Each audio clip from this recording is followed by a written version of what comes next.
36 कौम की आवाज अगर किसी नेता ने बीजेपी के अंदर उठाई तो वो डॉक्टर करोड़ीलाल मीणा थे। इस बात में मेरे को कहने में कोई झिझक नहीं है। सचिन पायलट का जलवा है वहाँ कोई नहीं, बाबा का बड़ा जलवा है वहाँ पे भैया, पायलट के बराबर ही जलवा है बाबा का। जैसे गुर्जर समाज में सचिन पायलट एक बड़े नेता हैं, तो मीणा समाज में जो करोड़ीलाल मीणा है एक बड़े नेता हैं। हनुमान बेनीवाल और इंडिया गठबंधन के बीच सब कुछ ठीक नहीं है, रिश्तों में खटास पैदा हो गई है। हनुमान बेनीवाल से किसके रिश्ते ठीक है आप ये बताओ? यार वो किसी के खिलाफ हो जाते हैं, वो है किसके पक्ष में? वो ऑफिस क्यों नहीं जा रहे हैं आप? तो नाराज है ना, मैं बता रहा हूँ नाराज है। किससे नाराज है? वो बीजेपी से नाराज है, उनके भाई को टिकट नहीं दिया 2 साल से। नमस्कार, आप देख रहे हैं भारत रफ्तार और मैं हूं आपके साथ मनीष गौड़।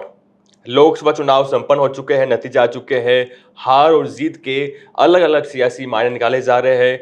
भाजपा नतीजों पर आंकलन कर रही है, समीक्षा कर रही है, कांग्रेस भी समीक्षा कर रही है, लेकिन कहीं नहीं कांग्रेस पार्टी काफी खुश है कि इतने अच्छे आंकड़े हमने दर्ज किए हैं। खैर, राजस्थान में हम बात करेंगे। राजस्थान में 5 विधानसभा सीटों पर चुनाव होने वाले हैं, उपचुनाव होने वाले हैं। इसके साथ ही भाजपा के एक बड़े कद्दावर नेता है करोड़ीलाल मीणा, वो अपने दफ्तर से किनारा करके बैठे हुए हैं, दफ्तर नहीं जा रहे हैं। 10 दिन हो गए हैं, दफ्तर की गाड़ी भी इस्तेमाल नहीं कर रहे हैं, यानी कि सरकारी गाड़ी का इस्तेमाल भी नहीं कर रहे हैं। और कई मुद्दों पे हम बातचीत करेंगे। खबर यह भी आ रही है कि जो प्रभारी कांग्रेस पार्टी के सुखजिंदर सिंह रंधावा वो बदलने वाले हैं, यानी कि उनकी जगह पे राजस्थान में कोई और जगह लेगा। तमाम बातचीत करेंगे। हमारे साथ वरिष्ठ पत्रकार है जितेश जी, सर स्वागत है आपका बहुत बहुत। सबसे पहले आपसे जानना चाहूंगा, क्योंकि करोड़ीलाल मीणा से आपके अच्छे संपर्क है, वो दफ्तर नहीं जा रहे हैं, क्या वजह मानते हो? 10 दिन हो चुके हैं। देखिए, करोड़ीलाल मीणा तो पहले ही बोल चुके हैं कि मैं इस्तीफा दूंगा, और उन्होंने अपने एक्स हैंडल पर रिजल्ट वाले दिन लिखा था कि भाई मेरी जान चली जाए लेकिन मेरी बात खराब नहीं होनी चाहिए। प्राण जाए पर वचन ना जाए। हाँ, प्राण जाए पर वचन ना जाए, ऐसा कुछ लिखा था। तो इससे जाहिर है कि वो देंगे। अगर अभी वो देते स्ट्रेटेजिकल पॉइंट ऑफ व्यू से, तो अगर अभी वो देते हारते ही उस दिन, तो मोदी जी की भी कम सीटें आई थी एनडीए की, बीजेपी की, तो प्रधानमंत्री पे जाता कि वो प्रधानमंत्री से नाराज है। हाँ। और प्रधानमंत्री से उनकी अच्छी दोस्ती है, तो मुझे लग रहा है कि वेट एंड वॉच की स्थिति में वो रुक कर इस्तीफा देना चाह रहे हैं। अच्छी दोस्ती होती तो कुछ बड़ा पद नहीं मिलता विधानसभा चुनाव के बाद? बड़ा पद भी नहीं मिलता मतलब? जैसे कि माना ही जा रहा था, जो सियासी जानकार है वो दावा कर रहे थे कि मुख्यमंत्री बने तो ठीक, नहीं तो उप मुख्यमंत्री तो पक्का बाबा बनेंगे। का जो संघर्ष है ना, उसको तो जबरदस्त है। हाँ। वैसे तो उनको बनाना चाहिए था, उप मुख्यमंत्री तो बिल्कुल बनाना चाहिए था, क्योंकि जिस तरह का संघर्ष है, संघर्ष तो उनका मुख्यमंत्री लेवल का ही था। हाँ। जबरदस्त संघर्ष। आप देखिए, पूरे 4 साल अशोक गहलोत को जो परेशान किया या विपक्ष की भूमिका जो निभाई, वो डॉक्टर करोड़ीलाल मीणा के अलावा कोई नहीं निभा सकता। मेरे को एक नेता कह रहे थे, वो राजकुमार रोत, जो मैं कल परसों इंटरव्यू कर रहा था, जो बाप पार्टी के अभी सांसद चुनाव जीत के आए डूंगरपुर बांसवाड़ा से, वो मुझे कह रहे थे कि करोड़ीलाल मीणा एक ऐसे नेता हैं कि अपने विपक्ष में थे तो अपनी गुदड़ी साथ में ही रखते थे। हाँ। गुदड़ी का मतलब है कि बिस्तर अपना साथ में ही रखते थे, और जहां भी संघर्ष होता था आंदोलन करने उतर जाते थे, वहीं टिक जाते थे। वो पूरा डेरा वहीं आ जाता इतना था। जबरदस्त, चाहे रीट का मामला हो, रीट में चीट का मामला हो, चाहे पेपर लीक का मामला हो, तमाम जितने भी हमने मामले देखे राजस्थान में, चाहे युवाओं की आवाज़ हो, चाहे शंभू पुजारी का मामला हो, जितने भी बड़े मामले थे, ब्राह्मण समाज का मामला हो, 36 कौम की आवाज़ अगर किसी नेता ने बीजेपी के अंदर उठाई तो वो डॉक्टर करोड़ीलाल मीणा थे। इस बात में मेरे को कहने में कोई झिझक नहीं है कि करोड़ीलाल मीणा मतलब जन नेता जिसे कहते हैं, वो जन नेता है। अच्छा, तो क्या लगता है कि अब वो किनारा करके बैठे हुए? मैंने शुरुआत यहीं से करी थी कि वो ऑफिस क्यों नहीं जा रहे हैं आपने? तो नाराज है ना, मैं बता रहा हूँ नाराज है। किससे नाराज है? वो बीजेपी से नाराज है, उनके भाई को टिकट नहीं दिया 2 साल से। हाँ, 2 साल टिकट मांग रहे थे लेकिन टिकट नहीं दिया गया। हाँ बिल्कुल, उनको टिकट देते तो वो जीतते वहां से चुनाव। कन्हैयालाल मीणा उम्मीदवार थे भाजपा के। बिल्कुल, कन्हैयालाल मीणा वहां से जीतते। उन कन्हैयालाल क्या, उनके भाई जो जगमोहन मीणा वहां से जीतते चुनाव। हाँ। तो कन्हैयालाल मीणा नहीं चुनाव जीते, लेकिन जगमोहन मीणा जीतते। हाँ। वहाँ बहुत सारे रीजन है। कन्हैयालाल मीणा रहने वाले बस्ती साइड के, वहाँ के मीणा, वहाँ के पर कहते हैं कि पायलट सचिन पायलट का जलवा है वहाँ। कोई नहीं, बाबा का बड़ा जलवा है वहाँ पे भैया, पायलट के बराबर ही जलवा है बाबा का। जैसे गुर्जर समाज में सचिन पायलट एक बड़े नेता हैं, तो मीणा समाज में जो करोड़ीलाल मीणा है एक बड़े नेता हैं, जन नेता के रूप में जाने जाते हैं करोड़ीलाल मीणा। उनकी लोकप्रियता का विकल्प नहीं है। जिस तरह से वो लोकप्रिय है, जबरदस्त। एक खबर ये भी आ रही है जितेश सर कि राजस्थान की जो कांग्रेस पार्टी है वहां पर एक बड़ा बदलाव होगा, यानी कि जो प्रभारी है, वर्तमान जो प्रभारी है सुखजिंदर सिंह रंधावा, वो बदले जाएंगे। यानी कि वो अब चुनाव निकाल चुके हैं, सांसद बन चुके हैं, तो उनकी जगह पे कोई नया नेता आएगा। तो क्या लगता है कौन सा नेता आएगा? क्योंकि एक टैग लग जाता है, कोई भी आए। अजय माकन पहले थे तो माना जाता था कि सचिन पायलट की ज्यादा तरफदारी करते हैं, फिर ये रंधावा साहब आए तो उनको लेकर कहा गया कि ये गहलोत की नजदीकी है, डोटासरा की नजदीकी है, तो ये हर बार टैग लग जाता है। ये तो टैग लगता ही रहता है, जो प्रभारी आता है उस पर टैग लगना जाहिर सी बात है। हाँ। और जो नेतृत्व करता है उस पे ही लगता है टैग तो। लेकिन रंधावा मुझे अच्छे लीडर लगे। जब विधानसभा में भी वो हारे तो उन्होंने स्वीकार किया और उन्होंने कहा हमसे गलतियां हुई हैं, और वो कई जगह असहमत थे कई टिकटों पर। हाँ। तो वो स्पष्टवादी नेता है, अच्छे नेता लगे मुझे। और लोकसभा में जो उनका रिजल्ट आया वो देखने लायक था। रंधावा की क्रेडिट इसमें रंधावा को भी जाता है। और मेरे को लगा कि वो सभी खेमों में फिट बैठ गए लोकसभा विधानसभा के बाद। ऐसा नहीं कि उनके पायलट से भी रिश्ते सही हैं, सबसे रिश्ते, मतलब सहज सरल आदमी है, कोई ज़्यादा किसी से लड़ाई झगड़ा नहीं, और किसी भी ऐसा कोई मुझे विवाद नज़र नहीं आया उनके। आपने अभी रिश्तों की बात की सर, रिश्ते अभी माफ कीजिएगा, हनुमान बेनीवाल और इंडिया गठबंधन के बीच सब कुछ ठीक नहीं है, रिश्तों में खटास पैदा हो गई है। हनुमान बेनीवाल से किसके रिश्ते ठीक है आप ये बताओ पहले, किसके रिश्ते ठीक है? ये क्यों होता है? आमतौर पे हनुमान बेनीवाल के जितने पुराने नेता थे। नहीं, हनुमान बेनीवाल पहले बीजेपी में थे, मुझे जाना है, युवा मोर्चा के कार्यकर्ता रहे। हाँ। बीजेपी से उनके पिताजी भी एमएलए रहे। हाँ। और वो बीजेपी में भी रहे। हाँ। फिर उनकी वसुंधरा जी से बिगड़ गई, नहीं बनी। वसुंधरा जी के बाद फिर गहलोत जी को गाली बकते थे, फिर वसुंधरा जी को गाली। अब कह रहे कि भजनलाल शर्मा मुख्यमंत्री बन गया, अब भजनलाल जी को गाली बकेंगे। तो अभी तो थोड़ा बहुत सही है, थोड़े दिन बाद भजनलाल जी को गाली बकेंगे। आज मेरे को कोई बता रहा था कि दिया कुमारी की विभाग की जांच कराने के लिए कर रहे हैं, तो मुझे समझ नहीं आ रहा वो किसी के खिलाफ हो जाते हैं, वो है किसके पक्ष में? वो अब कहते हैं कि मैं संघर्ष करता हूँ, मैं क्यों तो ऐसा नेता हूँ, संघर्ष वो जरूर करते हैं जाट समाज के लिए। तो जाट समाज के नेता हैं। तो आप कह रहे हो कि जातिगत करते हो? जाटों के नेता हैं बड़े, इसमें नो डाउट, उनसे बड़ा नेता नहीं है कोई। या तो डोटासरा है, वो दो ही नेता बचे अब जाट समाज में। माना जा रहा है कि बीजेपी में भी बड़ा बदलाव होगा, यानी कि प्रदेश अध्यक्ष के तौर पे सीपी जोशी, देखिए सीपी जोशी का साफ आ गया है, आज मैं पढ़ रहा हूँ, सीपी जोशी अध्यक्ष रहेंगे लंबे समय तक, 1 साल तो मान लीजिए। अच्छा, और मुख्यमंत्री भजनलाल शर्मा रहेंगे? ये तो भविष्य, क्योंकि बुरा प्रदर्शन हुआ है राजस्थान में। बुरा प्रदर्शन किसी ना किसी पे तो गाज गिरनी है, लेकिन ये भविष्य घर में छुपा है, कौन रहेगा नहीं कौन नहीं रहेगा।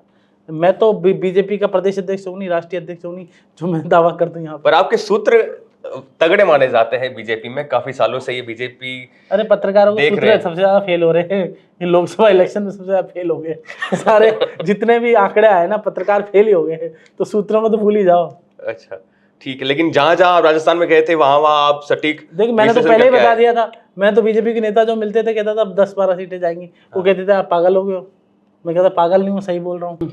तो सर जिन 5 विधानसभा सीटों पे चुनाव होने हैं, खींवसर, दौसा, देवली उनियारा, झुंझुनू, और एक और सीट है 84 जहां से राजकुमार रोत जीत के आए हैं और आप 2-3 बार उनका इंटरव्यू भी ले चुके हो। तो इन 5 सीटों पर बीजेपी की राह आसान नहीं होने वाली है, जो नतीजे आए हैं, क्योंकि प्रभाव पड़ेगा लोकसभा चुनाव के नतीजों का भी। तो क्या मानते हो? देखिए मुख्यमंत्री की अग्नि परीक्षा है, साफ बात है, क्योंकि एक परीक्षा तो हो गई, वो वार्षिक परीक्षा में फेल हो गए, और जैसा आपने देखा अब अर्धवार्षिक तो होगी नहीं, अग्नि परीक्षा ही होगी।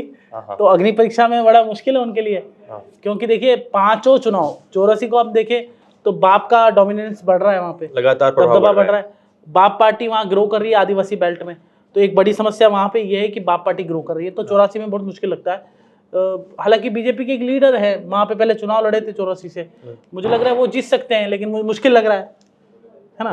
तो अब बीजेपी के साथ समस्या, वहाँ चुनाव किसको लड़ाएंगे? हनुमान बेनीवाल का एक बयान, और आप बात करते हैं 5 सीटों की बता रहा हूँ, रुकिए तो सही, आप बहुत जल्दी कर लेते हैं।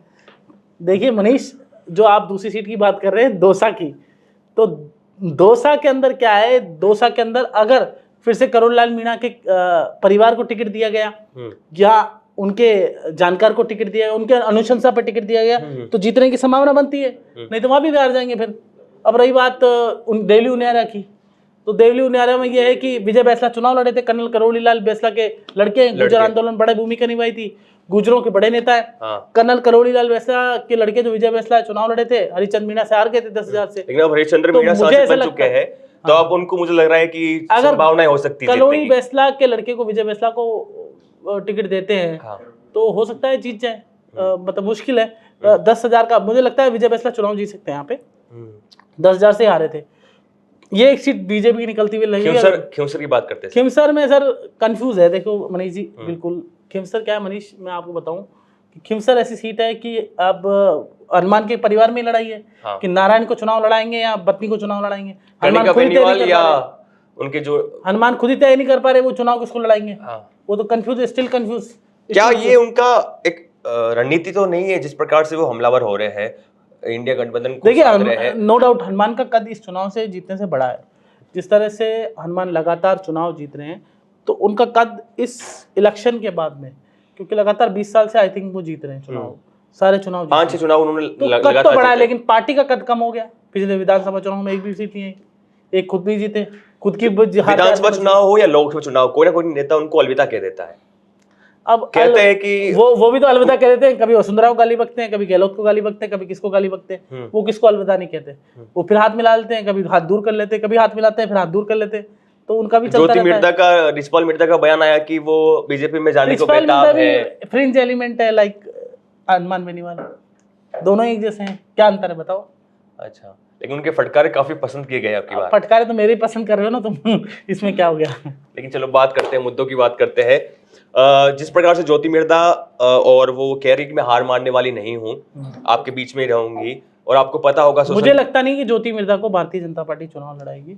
हो सकता है वो उनका निर्णय, मैं पार्टी का पदाधिकारी तो हूँ नहीं, मैं तो अपना विश्लेषण बता रहा हूँ कि ज्योति मिर्धा चुनाव नहीं, अगर मिर्जा फैमिली का दबदबा तो है। मिर्धा वहां पे रहती है, मुझे बताओ दिल्ली में रहती है, क्या चुनाव लड़ेंगी यहाँ पे आके मिर्धा। ज्योति मिर्धा दिल्ली में रहती है अधिकतर समय में, हरियाणा में। हाँ, तो वो तो एलिट क्लास लेडी है, वो जाटों के बीच में ऐसे फटकारे थोड़ी लगा सकती है। वहां तो फटकारे लगाने वाले चलेगा वहां तो। अच्छा, हनुमान बेनीवाल जैसा चलेगा वहां तो बेनीवाल जैसा ही चलेगा। मुझे लगता है जो पहले डांगा करके चुनाव, रेवंत राम डांगा, वो जीत सकते हैं वहां चुनाव, फिर भी वो निकाल सकते हैं। हाँ, क्योंकि सादगी भरे नेता है और आरएलपी से निकले हुए हैं। बिल्कुल, वो अच्छे नेता हैं और उनको चुनाव लड़ाना चाहिए भारतीय जनता पार्टी को, वो चुनाव जीतेंगे। राजस्थान से थोड़ा बाहर चलते हैं, यूपी में चलते हैं। यूपी में क्या मानते हो? कह रहे कि राहुल और अखिलेश की जोड़ी ने अब की बार कमाल किया, बिल्कुल कमाल या किया। फिर अंदर खाने बात चल रही है कि योगी आदित्यनाथ ने भी उतनी तैयारी के साथ चुनाव में। देखिए, योगी आदित्यनाथ की कोई गलती नहीं है, उनके हिसाब से टिकट नहीं दी गई। और रही बात राहुल और समाजवादी पार्टी ने मिलकर चुनाव लड़ा, सबको पता है बहुत अच्छा चुनाव लड़ा और क्रेज आया। हिंदुत्व पे चुनाव नहीं था, जातिवाद पे चुनाव हो गया, मूव हो गया, बीजेपी को पता नहीं चला। और बीजेपी का टिकट वितरण ठीक नहीं हुआ। दरअसल वहां यूपी के अंदर क्या हुआ कि अयोध्या जैसे क्षेत्र में हम हार गए। इतना भव्य राम मंदिर, मोदी और योगी का विकास की मॉडल की बात करते हैं। सर आपने यहाँ पे गलत बोला, हम हार गए। हम कैसे हार गए? आप तो पत्रकार हो सर। बीजेपी हार गई। आपने गलत कह दिया यहाँ पे। चलो कोई बात नहीं, निकल गया होगा। हम यहाँ पे क्योंकि भाजपा संभाल रहे हैं और बड़े पत्रकार हैं, इनके सूत्र है। मैंने पहले भी कहा कि भाजपा में, कांग्रेस में, लेकिन आपका हम निकल गया सर, ये गलत है। मैंने कहा बीजेपी मतलब हम बीजेपी, मैं थोड़ी बीजेपी। आपने हम बोला सर, वो निकल गया होगा। आप तो निकल गया होगा। खैर, तो सर ये जो 5 विधानसभा सीटें हैं, यहाँ पर कांग्रेस पार्टी पूरी रणनीति के तहत उतरेगी, लेकिन जो स्थानीय नेता है किरोड़लाल मीणा का जनाधार है पूरे राजस्थान में, हनुमान बेनीवाल अब यूपी से भी राजस्थान में, मारवाड़ में है। यूपी में आपने अभी बता दी, बात पूरी कर ली कि सीटों का बंटवारा ठीक तरह से नहीं हुआ, तो सर देवली उनियारा से विजय बैसला चुनाव निकाल देंगे? हाँ, बिल्कुल निकाल सकते हैं, क्योंकि उनका जनाधार है। अभी कर्नल करोड़ी लाल बैसला की जो पुण्यतिथि थी, कल ही कार्यक्रम था। मुख्यमंत्री पहुंचे थे, भजनलाल शर्मा पहुंचे थे। बड़ी भीड़ थी, भारी भीड़ थी। तो गुर्जर समाज के एक बड़े नेता है, उसका असर देखने को मिलेगा। झुंझुनू में बीजेपी के लिए मुझे मुश्किल लग रहा है, क्योंकि ओला परिवार का दबदबा है। शीशराम ओला बड़े नेता रहे और कांग्रेस के प्रदेश अध्यक्ष भी रहे थे, प्रदेश अध्यक्ष रहे शीशराम ओला, और विजेंद्र ओला चुनाव जीत गए। तो हमने बात की तमाम जो घटनाक्रम चल रहे हैं राजनीति में, सियासी महकमों में, वहां पर बात की। और सर हंस रहे थे आज, सर काफी अच्छे मूड में थे, उन्होंने काफी अच्छे से बातचीत की। आशा करता हूँ सर रोज आप इसी मूड में रहोगे और बात करेंगे, क्योंकि ऐसे बात करते हैं तो जो पब्लिक है उनका जो रिस्पॉन्स है काफी अच्छा आता है। बने रहिए हमारे साथ भारत रफ्तार के साथ, और चैनल को सब्सक्राइब जरूर कर दीजिएगा, क्योंकि हम रोज आएंगे आपके साथ बातचीत करने के लिए। कमेंट में अपनी राय जरूर दे सकते हो। नमस्कार।